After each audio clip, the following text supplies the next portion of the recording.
네, 경제합시다 시간입니다. 살다 보니 이런 일도 있구나, 이런 말이 나올지도 모르겠습니다.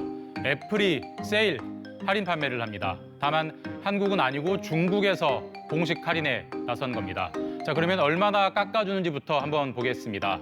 우선 최신 기종인 아이폰 15 가격을 최대 500위안, 우리 돈 9만 원 정도 내립니다. 맥북은 최대 15만 원, 아이패드와 애플워치는 최대 7만 원, 4만 원씩 할인합니다.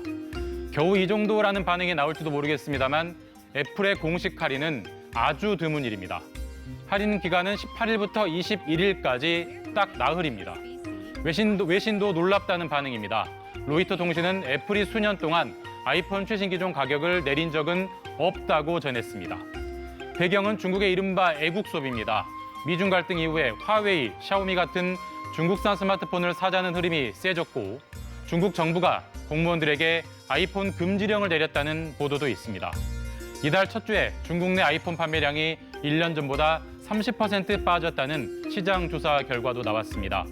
애플 매출의 20%가 중국에서 나오는 만큼 콧대 높은 애플도 중국 시장만큼은 지키기 위해 이례적인 할인을 감행하는 겁니다. 반면에 우리나라는 환율 때문에 출고가가 더 오르는 추세입니다. 아이폰 15 기본 모델 공식 가격 비교해보면 우리 돈으로 중국은 110만 원, 일본은 113만 원, 한국은 125만 원 정도입니다. 개미 투자자들은 대부분 보통주를 사고 팝니다만 사실 개미가 손대기 어려워서 그렇지 특이한 형태의 주식 한둘이 아닙니다. 예를 들어서 전환사채, 신주 인수권부 사채 같이 이름부터 어려운 주식들이 바로 그런 건데 최근에 하나 추가됐습니다. 바로 여기 있는 RS, 양도 제한 조건부 주식입니다. 한화 총수 일가가 최근 RS 보유를 공시하면서 관심이 커졌는데 어떤 주식인지 한번 알아보겠습니다.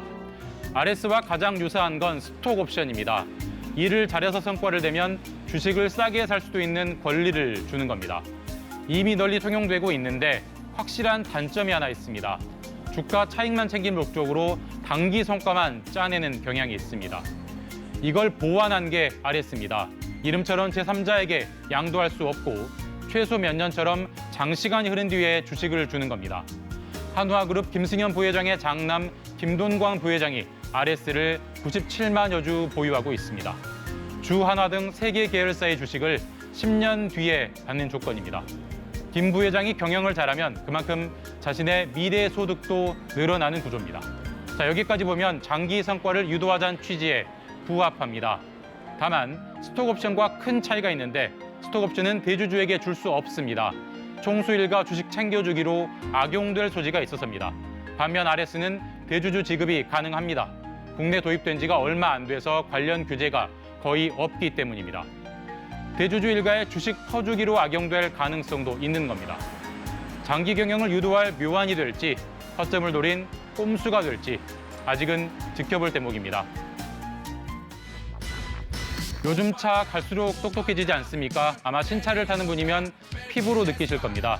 원격 시동, 주차 보조 정도는 이제 기본이 됐고 지난주 CES엔 챗GPT를 탑재한 차도 나왔습니다. 이 정도면 바퀴 달린 스마트폰 이렇게 볼 수 있는데 역시 세상에 공짜는 없는 것 같습니다. 이런 문제도 생기고 있습니다. 이 미국인 여성은 크리스틴 다우들입니다. 최근 뉴욕타임스가 피해 사례를 보도했습니다. 가정 불화로 남편과 별거를 시작하며 연락을 끊었는데 벤츠 승용차에서 위치 기반 서비스가 자꾸 켜졌습니다.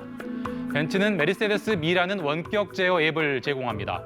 앱의 위치 서비스를 전혀 사용하지 않았지만 남편이 몰래 켜서 위치를 추적한 겁니다. 차가 남편 명의로 돼 있어서 앱 접근이 가능했던 겁니다. 테슬라 전기차도 비슷한 사건이 있었습니다.